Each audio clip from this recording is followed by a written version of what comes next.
My next guest, Drew Gurian, has had one of the best photographic careers out of all my photographer friends. I met him back in the Vancouver Photo Workshops days. He was the first assistant for Joe McNally. Since then, his profession has really taken off. He's worked with clients like Red Bull, Nikon, Masterclass, recently shot Alicia Keys and Salman Rushdie. Drew gave me a little bit of time when we were stuck in COVID to hang out and talk about our photographic careers, reminisce a little bit, and talk about where things might go. So sit back and enjoy.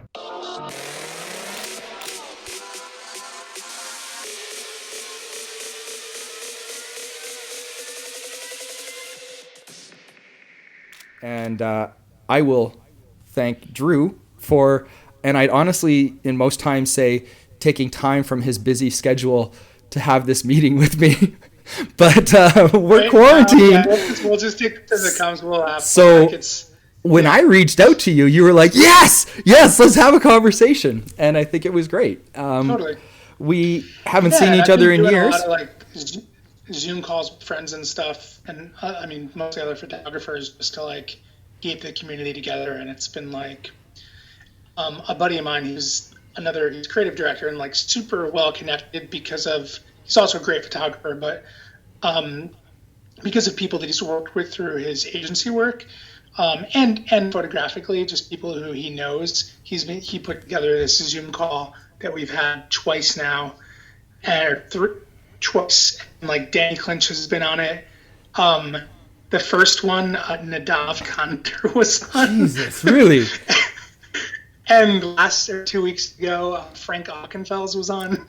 It's just holy shit. And I don't say anything because I'm just it's 15 people. It's too many people to have. Yeah. To have an effective conversation. So it's just sort of I'm just letting them talk and witnessing it, but it's weird. But I think it's important to keep the community together in this time and try to push each other forward and all that. So anyways, we'll dive into that. Yeah, well, let's take that point because we can roll that right back. I mean, honestly, the reason why we met was because of the photographic community. That's how we met. Kind of through education, through Joe McNally, who you did assist. I mean, that was an amazing part of your life and where you got a lot of your start. And then you also, with Danny Clinch, you were assisting with him, right? I interned for Danny. And Yeah, so I only interned for him, and it was the summer after I interned for Joe. So I still I can't say I actively keep in touch with him, but I see him probably once a year or so, at a random industry event or at a festival or something like that. But it's we've shot side by side a couple of times, on stage with a band or what have you. But it's not we're Joe and I are close, Yeah. Well, you spent some years with Joe. You started, the photographic world, is it a little bit of an echo? No, I think the super is vacuuming in the hallway. And I was just seeing what that was because it's muffled in my headphones. That's funny. So the community that we met in was basically through education. You were pretty serious about photography, which, for some people kind of nowadays going through kind of a hardcore school for photography really wasn't a big thing. And it's more so now kind of the internships, mentorships, and you did spend a lot of time with Joe.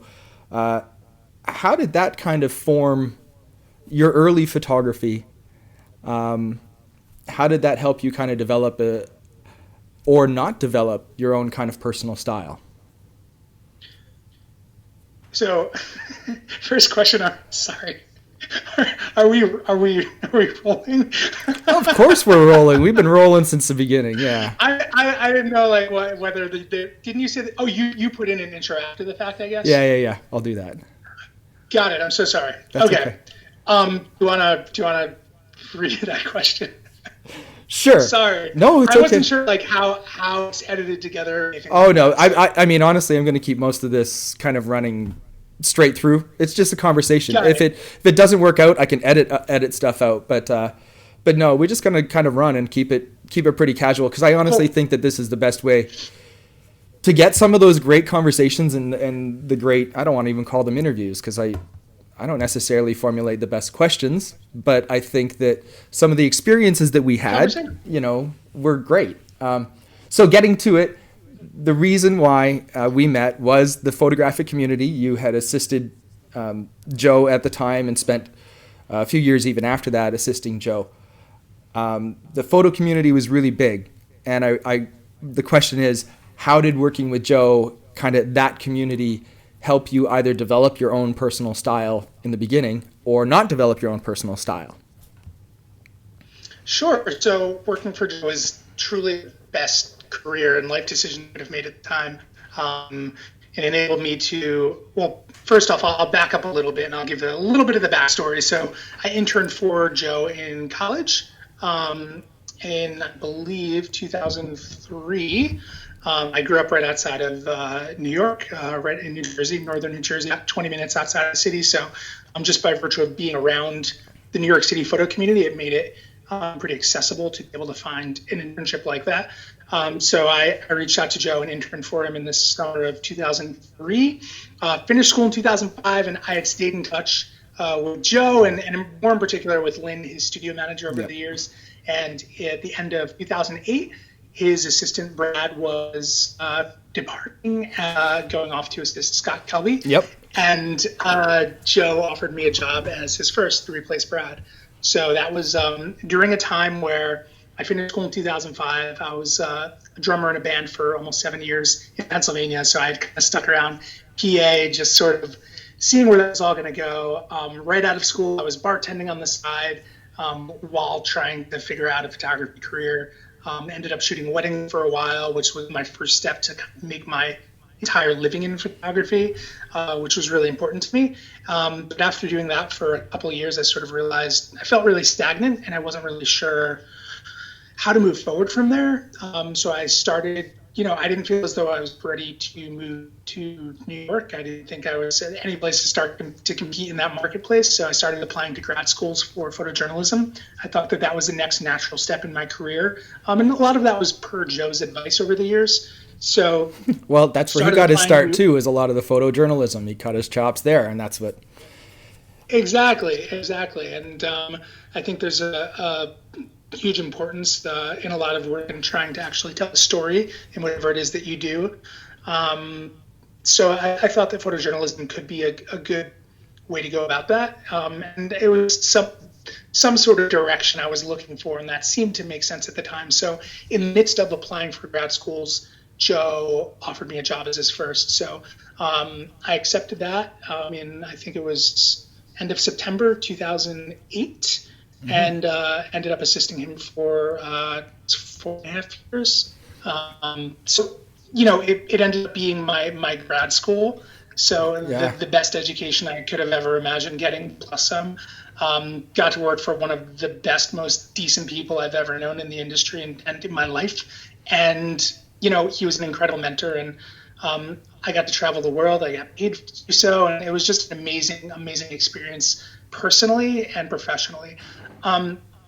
It was really a tough move going off on my own initially, going from the stability of being in, working under somebody full time in a salaried sort of position for that long, to then jumping off on my own and moving to Brooklyn, New York was definitely a major stress, but it was something that I knew that I needed to do because I was always in the industry to be a photographer.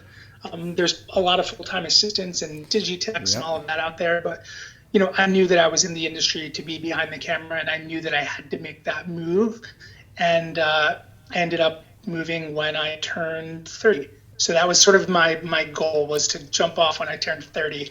And that was in large part just because I was looking for some type of direction, was based on conversations that I had with a bunch of people who I really respect in the industry, who I deem to be very successful in one way, shape, or form. And I'd ask them all the same questions, sort of like, at what age did you feel a certain sense of success in the industry? And for whatever reason, a lot of people told me 35. So I sort of had this number in my head, and I was like, all right, so I need to peace out, go off on my own by the time I'm 30. So that gives me 5 years to figure this out. So in any case, that was a long story. But I moved to Brooklyn. What year is it now? 2020.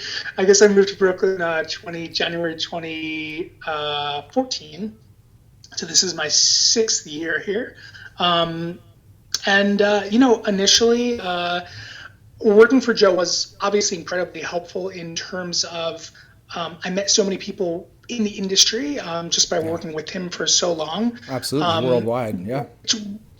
Yeah, it did certainly, in one way, shape, or form, open up a lot of doors for me because of those relationships that I sort of, they were friendships that I developed over a certain amount of time. And I was fortunate to have people who believed in me personally and the work that I was producing and sort of watched me as I transitioned off on my own.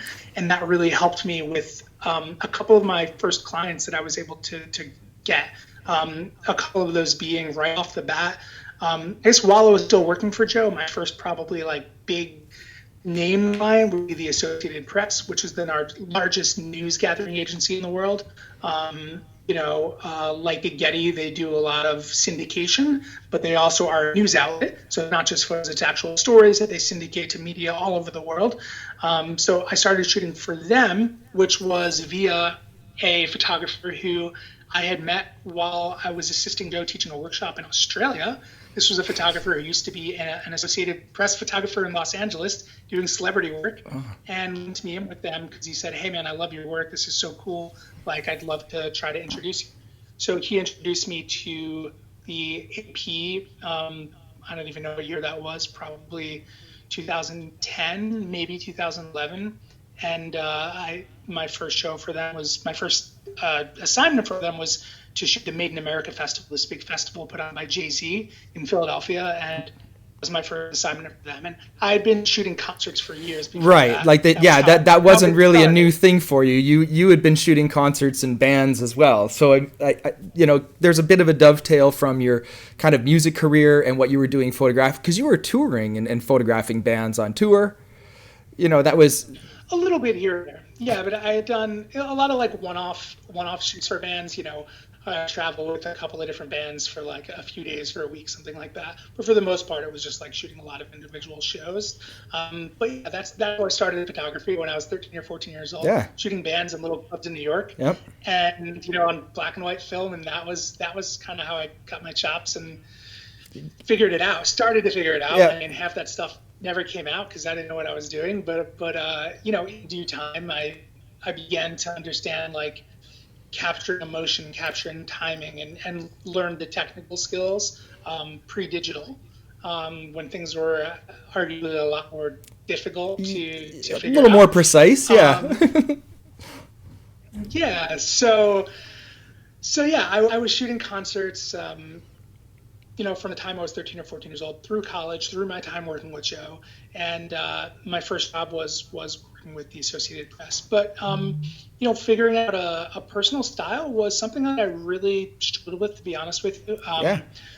Working under somebody like Joe, who, first and foremost, he taught me a ton about lighting. Oh my God! Before working for Joe, I owned a Votech 3x4 foot softbox and an Alien-B. Yeah. I didn't know anything about finessing lighting.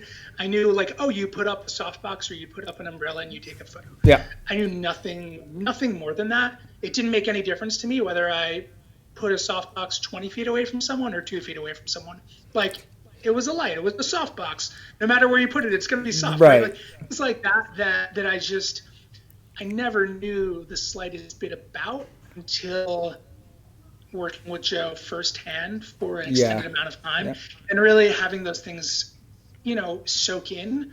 And during that time, shooting a lot for myself as best as I could with our crazy travel schedule, but, trying to learn those things as I went along, working with him.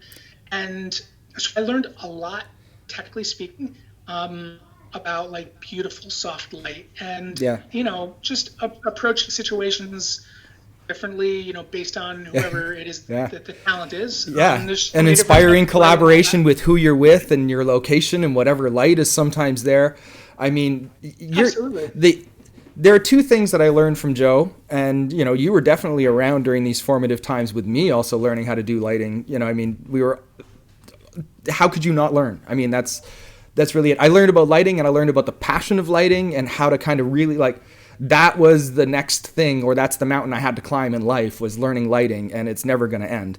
And the other one was being appreciative and polite. No matter how much I worked with Joe, and I think that this is probably something that, you may not have thought as being something that furthered your career, but Joe instills a lot of really good qualities, I think, in photographers when you're on set and you're helping. And I have found that those two things are the things that I learned the most from him, and that have probably helped me out not only in photography but really in life. I mean, they are good life lessons.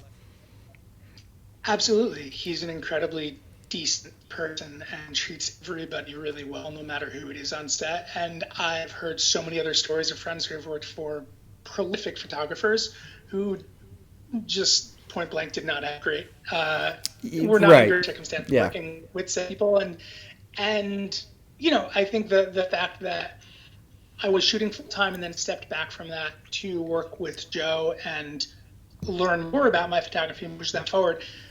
The fact that I worked with him for so long, I think, certainly speaks to how great of a person he is. And I mean, I'm also a good human being, and you are polite and all of those things. But seeing somebody of stature not really showing a ton of ego on set and really kind of being very hands-on in most circumstances really kind of showed me the way, and has imparted a certain sense of responsibility for how I work with crews on set as well. Yeah. And it's just I also always strive to be incredibly fair and try to pay people what they deserve. And the value, and more so when I'm able to. And you just take care of your crew. Your crew is everything, and your crew makes or breaks a shoot in many cases. And so it's incredible work for. But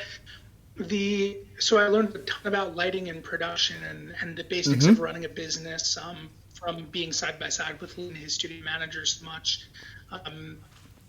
The tough thing, though, I will say, was finding my own style. Because when you're around somebody who has a pretty specific style of lighting, very soft, rich, beautiful, creamy lighting, that's kind of what he's been most known for over the last 15, 20 years. It was really tough to get out of that box and to find my own perspective.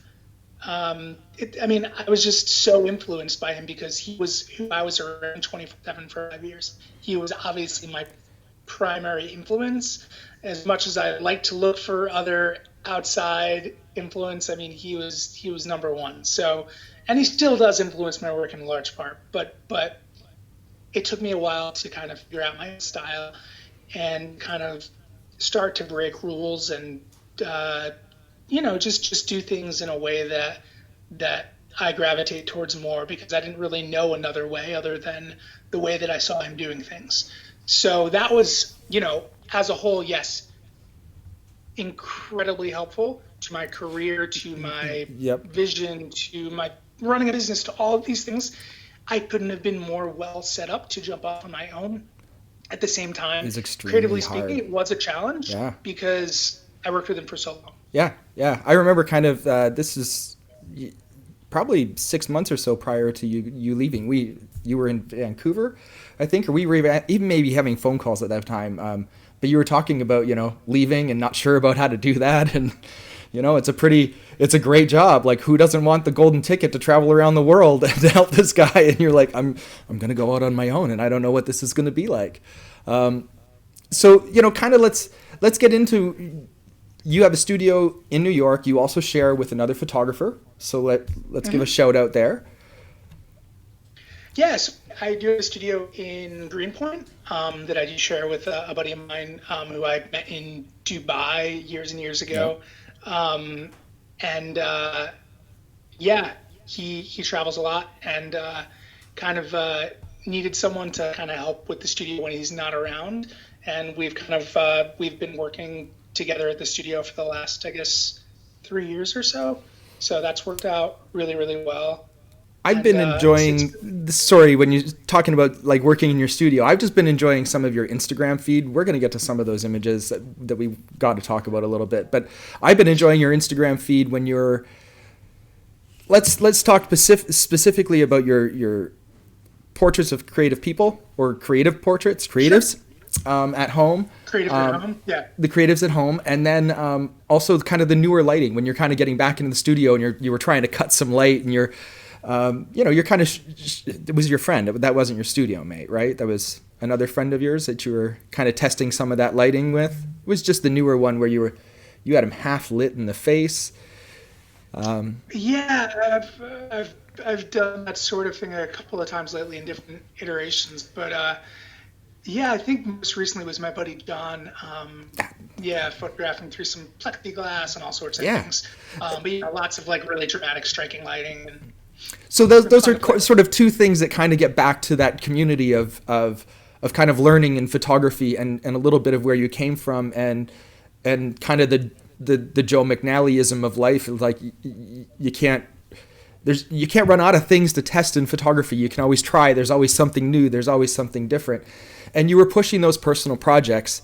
And that was sort of right at the time that you got some representation as well, right? So the All In Reps is who represents you. How did that kind of affect a little bit? I want to talk about your professional career, but maybe even some of the ways that you're looking at those personal projects, or the way that those personal projects kind of helped you with with some of the stuff that you're doing with All In. Sure. So it's been a really amazing experience so far. Callie Alberico, who started All In, was an art buyer for about 10 years. And what's cool is she's in her early 30s. She's in her early 30s. So we're kind of in the same general age bracket, which is really nice and relatable and all of that. So she was an art buyer for 10 or so years, and then went off on her own and started this agency. So I met her at a portfolio review and sort of got in with her from the ground up. And it's been really cool. It's been a learning curve for me, having signed with my first book. And it's been cool to kind of figure out how to push this all forward and how to get my work in front of bigger and bigger clients. And it's been really, really cool. And she's been amazing. She's hustling her ass off for all of us, and doing a lot more than a lot of other reps that I know, from what I've been told by other friends who are rep by other agencies. So it's been a really great experience so far, and it's been cool. And I share the roster with a bunch of other incredible photographers, and it's been great to be a part of that and to have that community as well to kind of interact with and throw ideas across, and it's been really helpful. When you were showing your book, what were some of the images that kind of stood out for her? What were the things that made her kind of want to pull you in? Or what was that conversation like? Yeah, I mean, I know she said time and time again how attracted she was to my lighting, whether it's environmental or studio. But I know she really loved what I was doing with light, and just how I was able to craft light was something that definitely drew her in. That, and we just really clicked personality-wise, and that's important. If you believe in each other and you can kind of bring each other up, that's the most important thing. Like, I don't want to say the work is secondary, but if you have a relationship, you can kind of you build things up along the way as you both progress, and you do it together. And so it was just a culmination of those two things. I can't necessarily say like this image is what got me signed or anything like that, but it was definitely just meeting with her a couple of times, having a bunch of great conversations over coffee, and and of course the work as well. So I think we just have a shared passion for kind of where we want to bring things, and we're all figuring it out together. And she's pretty supportive of obviously your personal projects and some of the... Oh, absolutely. More than supportive. She's kind of been the Creatives at Home project that you mentioned earlier. She pushed me to do that project. which Really? I was kind of on the fence about. I had this idea of like, hey, I have this connection with all of this whole creative community that I'm a part of in New York City, especially Brooklyn. There's so many studios, whether it's photographers or painters or sculptors or whatever, and that seemed like a great community to tap into because it's something that's very personal to me. And but I was just sort of unsure at the time, like how to approach it photographically. I knew that a lot of my work was kind of dark and dramatic when left to my own devices. That's sort of oftentimes Yeah. where I go, and it's funny 'cause I'm not like a dark, tortured person by any stretch, but lighting wise, I do tend to really love control over light and playing with shadow and Yeah. playing with color and just playing with drama as a whole. I just find that to be just endlessly fascinating. So I tend to go in that direction versus like light and airy. So the idea was to bring more lifestyle work in, but also to shoot something in a way that maybe would just be a little bit brighter, that would lighten up the brand, if you will, as a whole. Yeah. So I went into it without any, I had gone and seen what some other photographers had done in similar types of situations, and I have inspiration folder. But regardless of that, you never really know until you jump into a project how it's going to take form. Yeah, you can load it up on the site, but it's pop this up and get your little name off. So they've got a full screen now of all these images.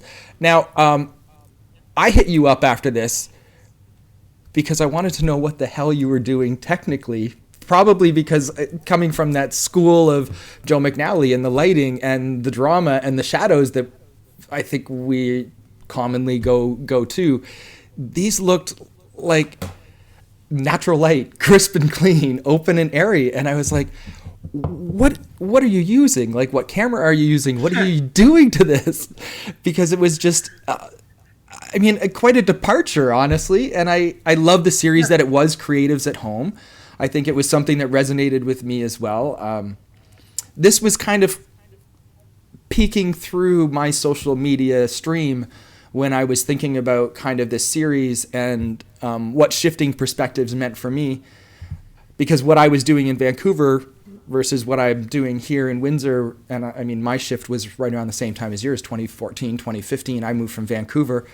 From having a community like this where I would be able to reach out to 15, 20, 30 creatives in a small part of the city and do something like this. And then I thought, I don't know if I have the community here. Like, what does this mean even in my own community? The way that I'm shooting now is more like I'm shooting a lot more editorial. Ooh, I'm so sorry about that. I'm shooting a lot more editorial stuff. I'm shooting for magazines. And when you and I kind of met in Vancouver, this was a lot of the height of my fine art nude work. It was a lot of the portraits and environmental work, which does bleed into the editorial work I'm doing. But I was looking at this, and there was this really interesting shift in your work. And for anybody else who's geeky enough, what camera were you using with this? And give me a little bit of the tech stuff. This was almost because it was just entirely shot with a Leica Q, just a little rangefinder camera that is really fun for me to shoot. I mean, I primarily shoot the Nikon system, 2 D850s currently, and the Leica is something that I just enjoy using for something that's a little bit more of a journalistic approach. It's a smaller camera, it's lighter. It does look a little bit more filmic to me. I think they've done a really great job sort of keeping an analog feel.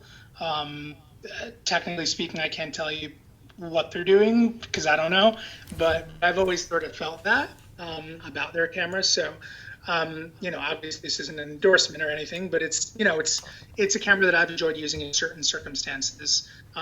Also, when you're working with people that you don't really know, which in a lot of cases, these people who I was photographing were friends of friends or people who I kind of scouted out online via various, social media platforms. And to be able to approach them with a small camera is just a lot less intrusive and helps me to kind of break down a barrier. a lot more easily than using a much larger camera. So that's how I went about it. But yeah, none of this, or almost none of this, is lit at all. Which is amazing. The interesting thing about it.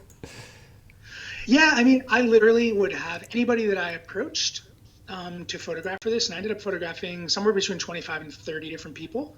Anybody that I approached before I would go to meet them, I tried to have them send me at least like iPhone snaps of their apartment, of their studio, whatever it was, because that made a big difference. There were certain people that did something really cool, but just didn't have a space that I could utilize approaching this without any lighting. And I also, of course, this was something, I had to be aware of only shooting during the day, right? There's nothing shot at night because I'm not lighting it. Yeah. So I was just walking into whatever situation it was, trying to make the best of it, and going in with a single camera, and that was that. The other thing that I thought about when I was looking at these is just how few high-rise condos or high-rise buildings we have here that allow us in Windsor to kind of get that daylight. There's a lot of more older brick buildings. There's smaller windows. So even like starting to try and think about shooting people during the day in some of their houses, it's still really dark, So when I was looking at some of these, I'm like, oh, you're in New York. You got some skyscrapers. You got a little bit of light being able to get into these places. But the Leica Q, that's still full frame, right? Yeah. So the depth of field on these, I feel, is like, obviously it just feels a lot deeper than the Nikon stuff. Is that just, is it maybe a choice of lens? Was that something that kind of changed with this series too? Well, this was all, the Q has a fixed lens. It's a 20 millimeter lens. Yeah, so this was all shot with the same lens. I'm trying to think if there's anything in there that was maybe shot with a different system. I actually believe that the very first photo of the guy with the doing the headstand with the surfboard, that I know for a fact I shot with my Nikon, because he was only able to do that for 2 seconds. He was doing a headstand. Nobody can humanly do that, right? Yeah. I don't even know if that's possible.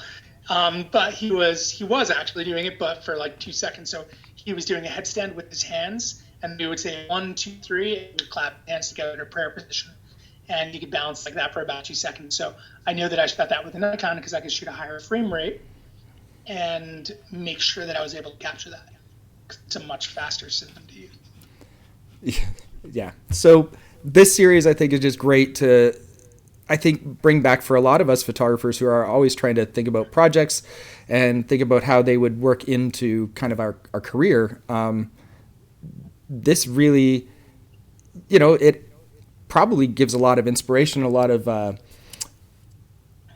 more creative validity to your work when you're showing like people like All In, and you have the reps that are able to show kind of a different side of your work. I think that this is pretty interesting. You started getting into lifestyle stuff, and some of even the car photos, you have some beach shots where the backlit of those of the car shots were amazing as well. I just like that. Yeah. I think it's interesting how they kind of all reference each other. When you start getting into personal projects and then your commercial stuff, this is stuff like Joe would have said to us, like the more you try and the more you're creating your own vision of things, the more that people are actually going to start paying attention to your work too. That's what helps you create your visual style. Of course. And the lifestyle work, it's I think initially it felt like I just didn't know how it would sort of fit in stylistically with the rest of my studio work and environmental portraits and all that. But I do very clearly see it as, just commercially oriented journalism or documentary style work. And a lot of the work that I did, street photography wise in high school and college and around New York City, or photographing bands backstage or on tour, I've always seen that as more journalistic than a lot of portrait work that I shoot, which is more stylized. Yeah. So lifestyle to me is just sort of it makes a lot of sense. It's a good marriage of those two styles, something that's sort of produced and portrait based, and as well as something that's more of a loose documentary approach, and it kind of sort of meets in the middle, and it's more commercially oriented. So it's like, cool, if you can marry those two styles and do something that's potentially going to like get you ad work or commercial work, that's great. So it has been really fun to approach that work and to kind of, meld it together with my portrait work. So very quickly after I saw that work, I saw the bodega. The bed you photographed, was it Red Bull? They had made a little convenience store for you to photograph in. Oh, yeah. So that kind of held that very similar weight to some of these kind of environmental portraits and the creatives at home. I thought I don't know, maybe they don't reference each other, but they kind of seem to have that feel. Were you using the same camera? Is it a different camera?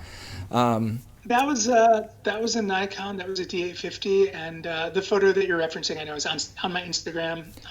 It was shot for Red Bull up in Boston. It's not on my website, but it is somewhere within the last 6 months on my Instagram. Actually, there it is. Yep. Yeah, let's see. I'll pop that up on screen. So yeah, there was this bodega it was actually at a concert venue in Boston, and Dega's clothing brand built this bodega in the concert venue.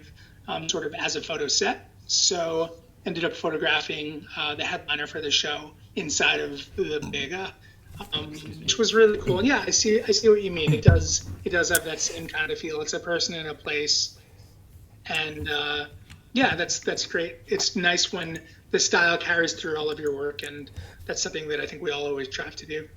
Yeah, they kind of happened at the same time, and maybe it's also even the clean environment, because that was some of the stuff I noticed about the environments. You're like, sometimes you have to remove a lot. Like, you have to subtract when you're in people's houses. How much moving and stuff did you do of all their furniture to sometimes get those shots?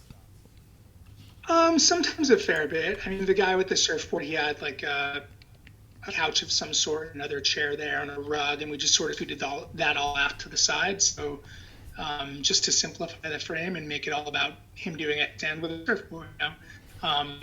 His story was that he's a rabbi, and he used to run a synagogue out in Long Island, and part of his faith practice was taking the teenagers or kids who were part of the congregation out surfing, and it was sort of this like meditative he started an organization. I think it was called House of Surf and Prayer.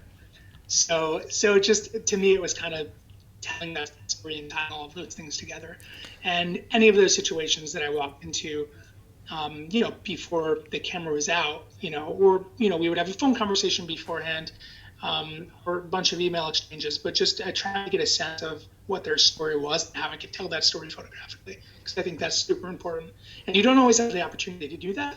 But when you do, it's nice. No, I mean, especially commercially, sometimes you are thrown into, or the portrait situations, you're thrown into those situations. You got 15 minutes, you got to make a light happen, and then you're out of there. And this is one of the things I've noticed, with the magazine work, is I appreciate some of the lead up to the editorials, like some of that back and forth, where I'm able to create those images or collaborate with the person, try and find that right space to shoot them.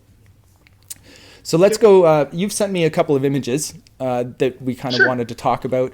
I'm going to see if I can, of course I have to. And we can go any which way with this. We can also talk about other images. It doesn't matter. I mean, I'm an open book as far as that stuff goes. Yeah, let's just see if I'm able to get what I wanted over here. Yeah. If you are opening any of those images, I would say the first one to bring up would be the situation, Mike Sorrentino. Yeah, and that's what I'm trying to see if I can get up onto my computer, and it just seems to be locked on another screen. But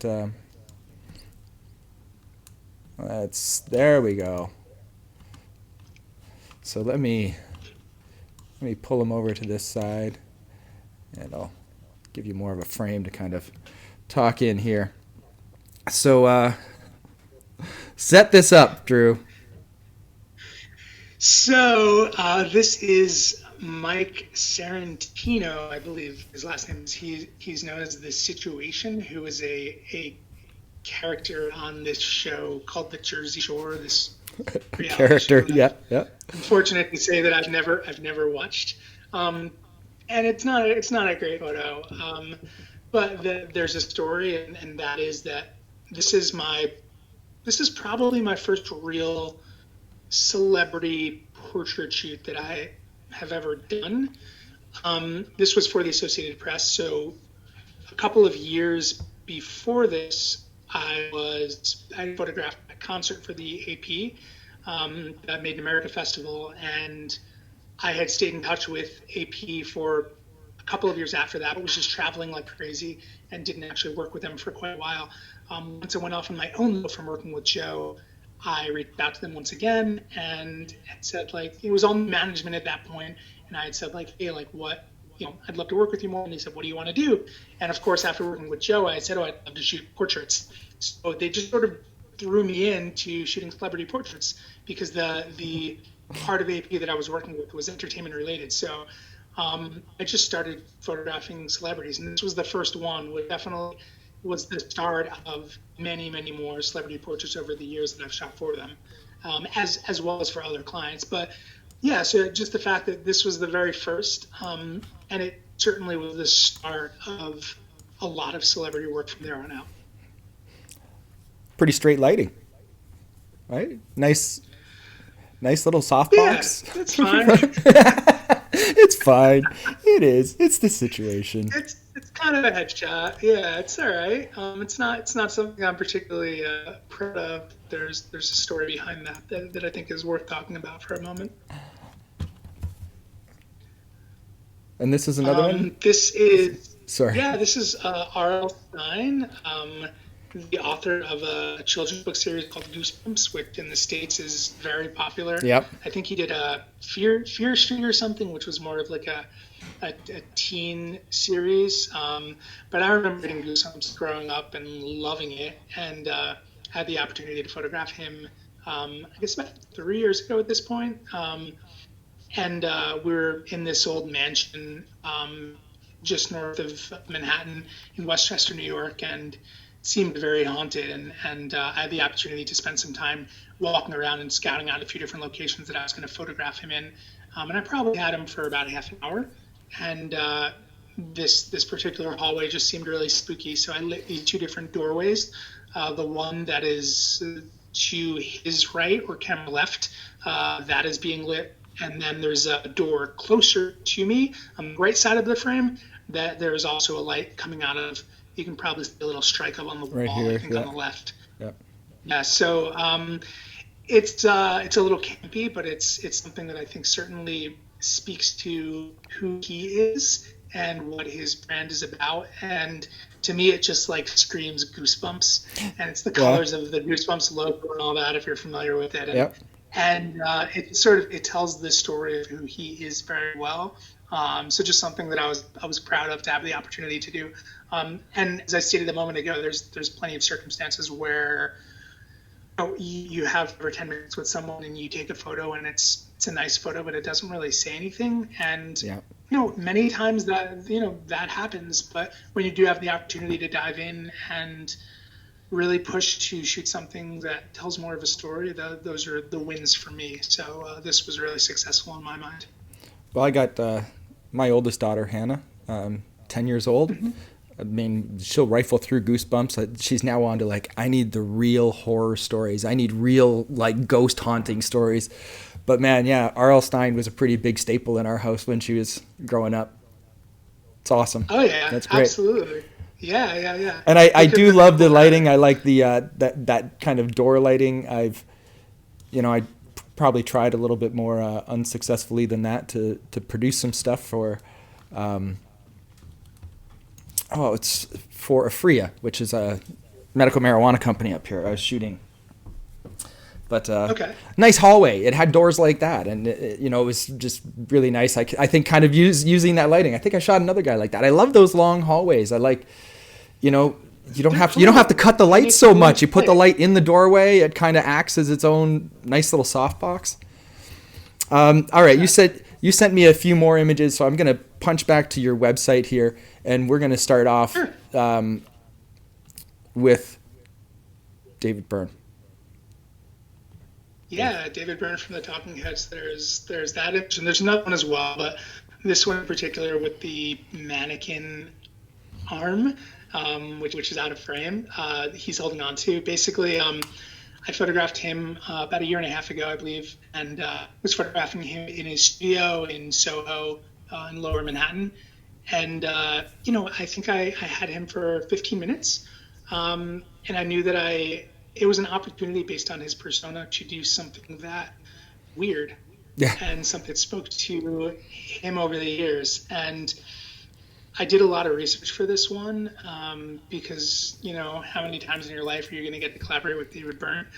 And I had seen some photos of his from the early 80s shot by a photographer named Chalky Davies. And there are some photos of him sort of pulling at his face, pulling at his skin, kind of stretching it in weird ways. And I thought that was really intriguing. And the other inspiration I found that I really liked was the album that he did with St. Vincent, where it was sort of a Beauty and the Beast take for the album cover, and he is wearing a prosthetic chin, and Annie St. Vincent is wearing this like prosthetic cheek. So I just found it to be really weird, and I approached him with those ideas and said, hey, I really want to pay homage to those two ideas in general. And I mentioned the face stretching thing, and he kind of didn't really respond to that. But I had said, maybe in his younger years he would have done that, which he did. But I had showed him this hand, and I said, yeah, I sort of saw this as relatable to that album cover, and he loved it. He thought it was real weird and cool, and he's like, yeah, absolutely, that's great. So I photographed I photographed 3 different setups with him in 15 minutes. Wow, yeah. The first, which was more of a kind of classic portrait of him against a painted backdrop and Oliphant, and him sitting in a chair, and then I had him stand up for this, adjusted a softbox to do more of a profile light, and said, hey, can you like bring up a hand and sort of interact with your face a little bit? And he was incredibly deliberate with every frame I shot as to how he was interacting with his face. And it was really fascinating to watch through the viewfinder. Every frame, he was really just deliberate in how he placed his hand. And then I had my assistant hand him the mannequin arm. And in this particular frame, he's pushing the fingers of the mannequin arm into his skin a little bit. Yeah. Which is just creepy and weird, and it just feels very David Byrne to me. And, for not just for as quick as the shoot was, but I have been on many shoots that are 5 or 10 or 15 minutes for the years, whoever the celebrity is. So not just based on the amount of time that I have with him, but that certainly to me personally, like this is a great success for that reason. But even to the common viewer who has no idea how much time that I've spent with whoever the talent is, I think that it's a really successful photo. Yeah. Because I think it's really captivating. It tells a story, and it just feels very true to who he is.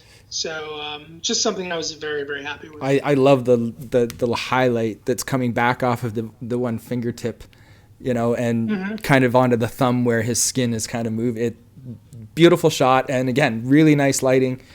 I like the little bit of like slightly cool of light in the background or on the back of him. Oh yeah. There was it's like a 5-foot octa, and then my assistant was holding a silver reflector behind him just to give him a little bit of Oh yeah, that 5-foot octa. I've been seeing a few of those those of yours. It's beautiful light source. It is a beautiful light source, eh? I'm gonna just literally kind of shift forward because those shoes. This is a friend of mine, Dwayne Brown, who is a professional dancer.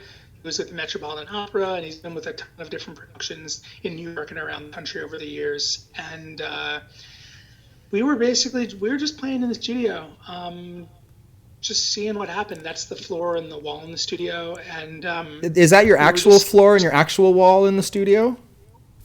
Oh, yep. Wow. Okay. That's beautiful. Because recently you just started pulling some backdrops and stuff, like you had grabbed a few backdrops and you were doing some different stuff on different things, but that's a nice studio setup. Yeah. My buddy, who owns the studio, had company come in and basically create that texture on the wall. Oh, okay. And it was a gut renovation on this studio, and he had those floors put in, and I stained those floors with a couple of friends. And yes, it's a beautiful backdrop, and yeah, it's a nice backdrop without having to set anything up. It's just sort of there, which is nice. So in any case, we started photographing. Sort of, we were doing some stuff that was looking kind of nude. So he's wearing like a black jockstrap there. Oh, okay. But at the end, he's like, "Hey, I bought these stilettos with me. Can we play with those?" And of course, like as the photographer, I'm like, "Yes, why not? Yes, absolutely." And dentures are just incredible to work with. Just the human form and the athleticism is incredible. Some of that stuff comes back from Joe. Like, I don't know how many times I have now thought about, you know, the situations that Joe would set up for us, because when he would come to do a workshop, it's always like, give me a sports person, give me a character, and get me some dancers. And it was like, you know, it's like if you kind of put these things in there together, you knew you were going to get like an amazing shot. And it was always the dancers, man, like the body shapes they would make and the expression. But beautiful photo. And again, the shoes. And I like that sort of play. I like kind of seeing this in those images and knowing also that it is just you kind of playing. It's a little bit of having fun, and it ends up in your portfolio. And, you know, great image. So I'm going to move forward. Yeah, and just to throw that out there, I think a lot of the work in my state is, especially in my portrait work, a lot of it is personal work. And I think it's really important to showcase personal work, and even more so than client work in a lot of cases. You want to see where your head's at when you're actually doing what you want to do and left to your own devices. And, you know, there's a healthy mix of commissioned work in there as well. But I think it's really important to showcase as much personal work as you can. Yeah. Yes. Your portrait section is awesome. I love it. Thank you. Pop back to this for a second while we, do you want to set up the former president shot here? This is in your sections in all access, correct? Just so if there's anybody else trying to find this. That was sort of an in-situation photo of President Obama that was shot in the White House. I want to say it was either 2011 or 12, but one of those situations where a friend who I'd met at a music festival and was Facebook friends with. I hadn't spoken to him in probably 4 or 5 years, had just sort of kept up with my work via Facebook. And he was interning for my buddy at the time at this video company, and ended up being the head of video for this media company that was interviewing President Obama in the White House. And he recommended me to his company as the photographer to come along with them to the White House, because he had seen my celebrity work over the years and thought that I would be the right fit for this. So it's one of those things where, I mean, it becomes apparent pretty quickly how fortunate we are to do what we do and to have an experience like to be into the White House. I get to go the day before with my assistant and scout out. This is the library and the executive residence. That's crazy. The first floor of the White House. The second and third floor is where the president and his family lived. And I got to go scout it out and request different furniture if I wanted to, request different flowers, whatever. It was crazy. But just to be able to go scout the White House is nuts. And then to go through the whole experience of setting up and waiting and meeting the President of the United States was a pretty phenomenal experience, something that will always be a highlight of my life. And it becomes apparent very quickly of just how lucky we are to be able to do this. And because we're good with this tool that we have in our hand, we're invited into people's lives. We're given their time and their energy, and it's a pretty amazing thing. It's a gift that we've been given, and just an unforgettable moment for sure.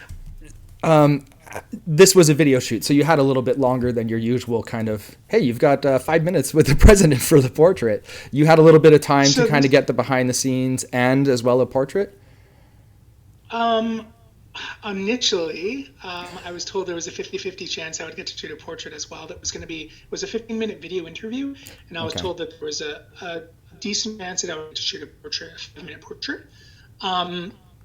of course, as soon as you're told you might get to shoot the portrait of the president of the United States, it's pretty nuts. I remember when I got the email about this shoot initially, I remember physically shaking, like literally shaking. And I immediately called my brother, and then I texted Joe, and I reached out to a couple of people who had experienced photographing presidents in the past. I remember the three people that I distinctly remember speaking with were Joe, who's shot a bunch of presidents in the past. I spoke to Peter Yang, who shot the Rolling Stone cover of Obama with sort of off the side profile with the big ear. And I spoke to Greg Heisler, who was also photographed a ton of presidents. And, yes. I thought it was really important to gain as much insight as possible. Something I learned from Peter, which you would only know from having this experience, was, and I don't even remember which side it was now, but which side Obama liked to be lit from. And that was based on experience that Peter had. And that's like incredible knowledge to have going into something like that. So in any case, I went and I bought a new posing stool and a bunch of new equipment to have to make sure I was totally set to go. Yeah. Had an assistant hired and all of that. Buddy Mike ended up coming along with me to the White House. I think about 3 days before the shoot, the White House Communications Office got in touch and said, actually, that there's been a time crunch and we need to cut the portrait shoot from the schedule. So, of course, my heart just dropped at that point. But at the same time, it was also like, a lot of the stress that was part of the shoot definitely kind of went away with that. Just the idea of sitting down with Obama at the time, I think I'd be much more prepared for it now. And it's still obviously a huge goal of mine to get to work with him in any way, shape, or form again. But to be in that circumstance for 20 minutes to photograph him in a video interview was still an incredible experience. And, pretty stressful at the time, as being the only person on set who's moving around during the video interview. Oh yeah, a little bit of pressure because everyone is still and there's sound rolling. And this was pre, like on the D850 Nikon bodies. Now, if I'm shooting a film set, I can shoot in fully silent mode and live view. Before that was not the case in the older iterations of the camera system. So I had basically a blimp, like a big padded bag that my camera was in. The old movie blimps. Yeah. Oh yeah. And it was just this was a cheaper version. It was like neoprene and foam, but my hand was inside there, and it's just like your hands are getting hot. And right after we were photographing the video, none of us thought we would get to take a photo with the president. And right afterwards, he had said, hey, why don't we go take a group photo back there in the corner? And my assistant was sitting on a chair back in the corner with like 5 cameras with 5 different lenses on that I had with me, because I can chain lenses. So I had like 2 different camera systems, like 4 or 5 different bodies, all back there on the floor, and just all my gear right next to him. So I quickly ran back there to like gather up the gear, move it out of the way, and I'm on one knee. As soon as I get up, Obama is standing right in front of me. And I had just taken my hand out of a blimp, so my hand is like clammy. clammy at best. And I, of course, just reached up my hand and I said, Mr. President, true Gurian, I believe is all I said. And he shook my hand, and I don't even remember if he said anything back to me like, nice to meet you, but I just remember a smile and a handshake. And, kind of a blur, but I know we didn't have a conversation or anything like that, but it was, just to be able to shake his hand was pretty special. Well, yeah, like you say, the ticket that we have with the camera opens up a whole lot of doors, and I get to very vaguely thank you for probably one of the coolest doors that was opened for me. I know you probably barely remember this. You phoned me one night on a Sunday night and said, hey, listen, I have a photographer friend. He's in Mexico right now. He needs an assistant in Vancouver. His name's David Bergman. Just look him up, and he'll get in touch with you. And I had 2.5 days of not meeting the president, but you know, of that caliber of entertainer, if everybody looks up David Bergman, it was a pretty crazy couple of days. And yeah, you get access to a whole other world. And, you know, being a photographer, most of the time, the job is to not be starstruck, right? To keep it cool, you know, keep a level head. And then you get into those situations where you're just like, I had no clue that my body and my brain was going to react like that.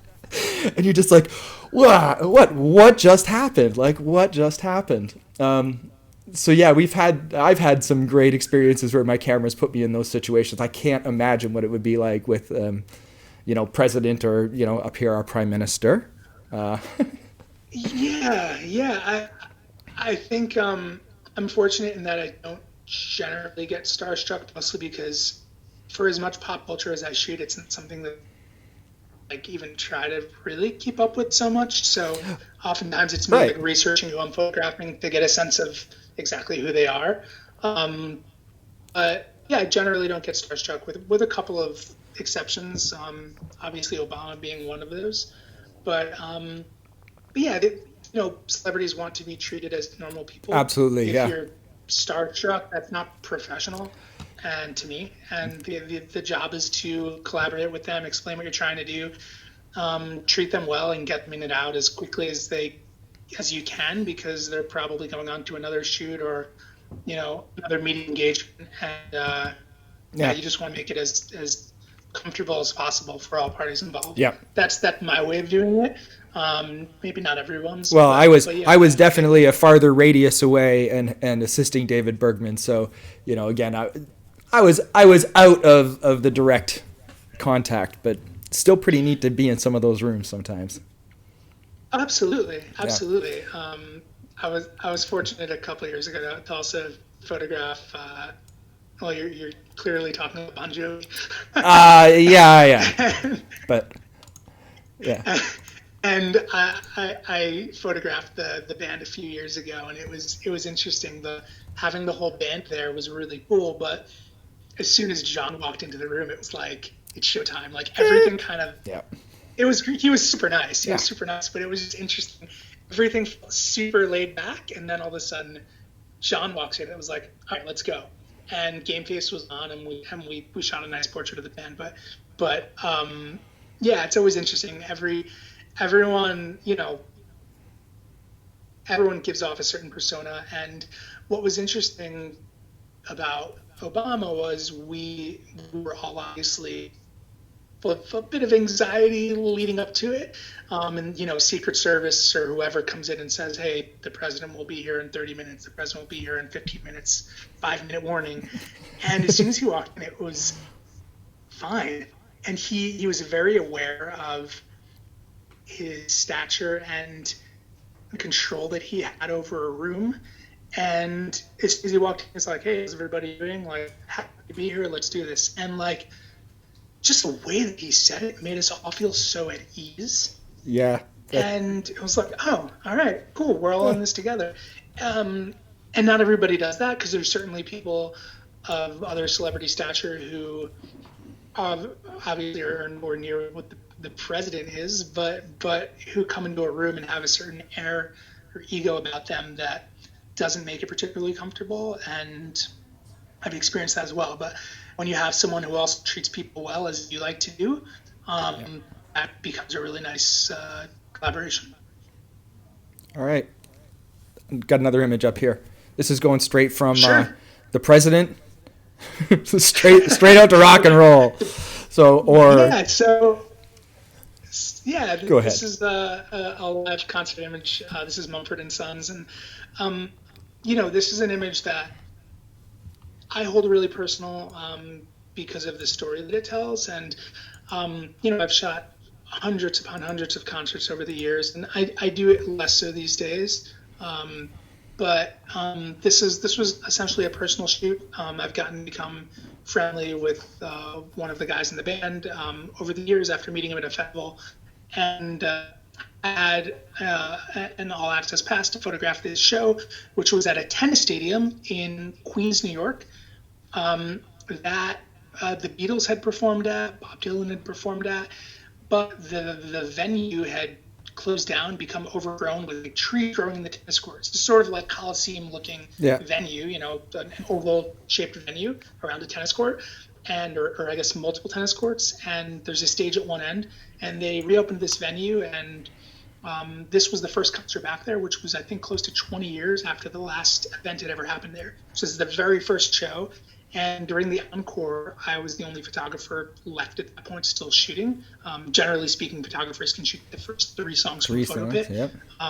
But I was the only photographer shooting with this all access pass that I was aware of. And I decided to go on to the side stage here. And during the encore, Marcus Mumford started hitting tennis balls into the crowd with his with his acoustic guitar. And the sound of the tennis balls, like meeting with the pickup of the guitar, was really incredible. Just amazing,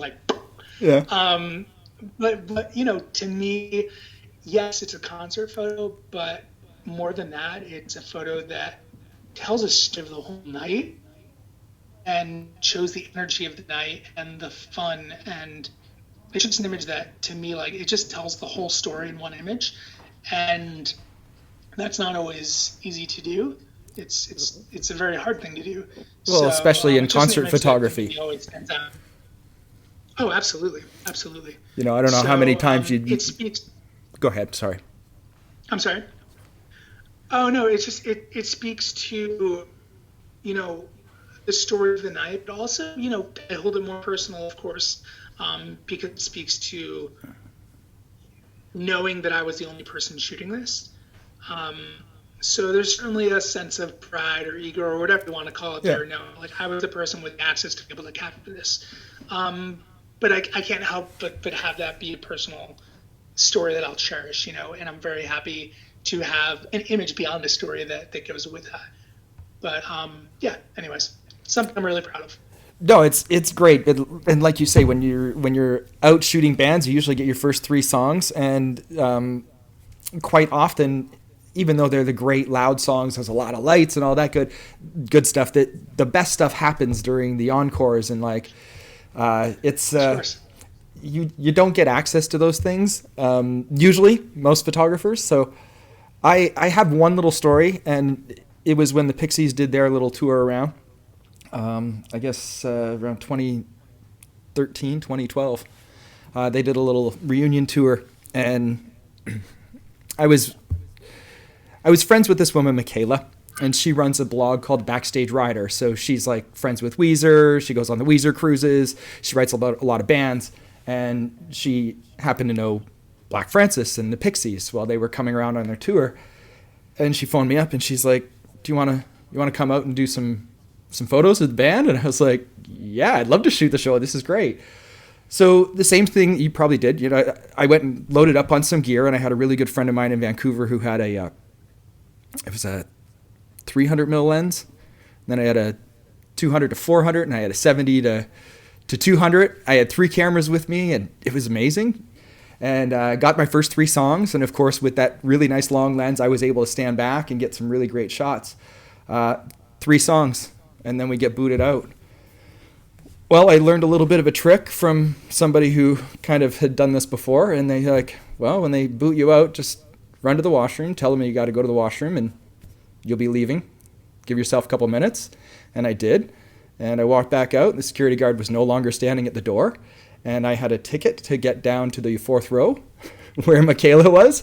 So I literally snuck all my gear back in, got 4th row, and I got some amazing photos, ducking up and down in between some of the crowd, trying to get those shots that you knew nobody was going to get. But some of the best shots, the encore, those were the moments where I was like, man, I would never have gotten these if I didn't kind of try to sneak back in or try and figure out a way to be there for longer. Sure. So absolutely. I love this sort of thing. I love this sort of thing to be able to see that, hey, I got this image and nobody else is going to kind of get that. It's a nice feeling. It's a nice feeling. So for everybody who's listening here, drewgurian.com is your website. It is up underneath you. It has been during the whole interview. You can also find Drew on Instagram, which we did kind of pop out to. I just want to thank you for taking the time, sharing some stories. I appreciate everything that I've learned from you over the years, and being able to have you on, like literally on my phone, and be able to call you sometimes and ask you for some advice when it gets to industry. And even when I was kind of moving here, I think I crutched a little bit, kind of trying to figure out, how I was going to do some of the editorial things here. We talked a little bit about magazine and commercial stuff, and it's great to have a friend like you, and it's great to be inspired by somebody like you. And what I'm interested in is, where do you think your photography is going to go over the next, I know that we're in quarantine now, but maybe over the next year, over the next 2 years, do you have a goal set for yourself? There's always a lot of uncertainty in what we do, and thank you. You've been an amazing friend as well over the years. So thank you so much for having me, and always look forward to catching up. So really appreciate you having me on this and taking the time as well. I think we all maybe have a little bit of time right now during quarantine, but nonetheless, I really appreciate you having me. As for work, there's always a lot of uncertainty in what we do, but I feel really good with a lot of personal work that I've shot over this winter, and I think though I feel that way every year with whatever new work I'm shooting at the time, in particular, I'm really, really happy with what I've been doing over the last few months, pre-COVID. And right now I'm just really starting to get a new portfolio built. So I have a print portfolio, and my rep has another copy that she brings around with her to meetings, and vice versa. So right now I'm working on a new print book. So for me, that's getting off of the computer screen, printing out thumbnails, putting them on foam core, and just laying out new sequences. So I'm really excited to get this new book finalized and ready to go as soon as we can all get back out there and start setting up meetings and going after new work. But starting to do more advertising work, which has been great. So I think that's certainly kind of my path moving forward, is just starting to get bigger campaign work. And constantly just going after as much personal work as possible. Last year, a big project was Creatives at Home, which I shot over a couple of months. And this year, it hasn't been a project per se, but more of just a lot of personal one-off shoots. And a lot of that, especially during the winter months in New York, has been in my studio. But I've photographed dancers and a U.S. Olympic team fencer, and a couple of other people. 5 or 6 shoots of various friends over the last few months, and that's been great. And I just find it to be so important, because it's, as we all know, it's easy to kind of, especially right now in quarantine, but generally speaking, it's easy to get down about your work. And to me, the quickest and easiest way to feel better about it all is literally to be behind the camera.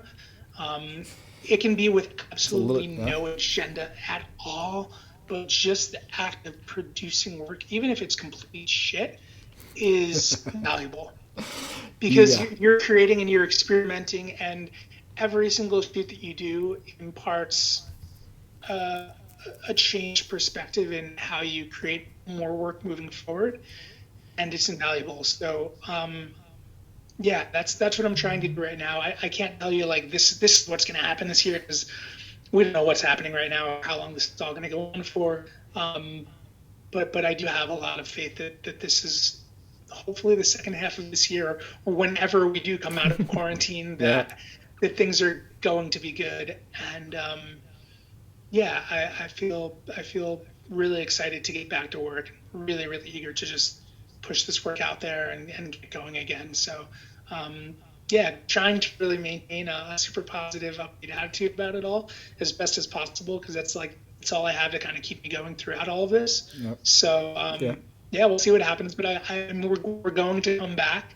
We're all going to be okay. It's just a matter of how soon. Some timing. But exactly. But I'm very excited to get back to work. Yeah, me too. And maybe get you up here one of these days, back up to the Toronto area. I'm in Windsor, Detroit, but Toronto would still be close enough. Okay, cool. Let's do it. All right. Thank you very much for being on the show. I look forward to the new book, and we'll talk again soon. Sounds great, man. Thank you so much. Thanks. Cheers. Bye. I really want to thank Drew for taking the time, hanging out with me, and giving you guys a little bit of a look into his career. He's a great guy. Be sure to follow him. Check him out on all of his social networks. And please, if you haven't already, check out more Shifting Perspectives. Thanks a lot.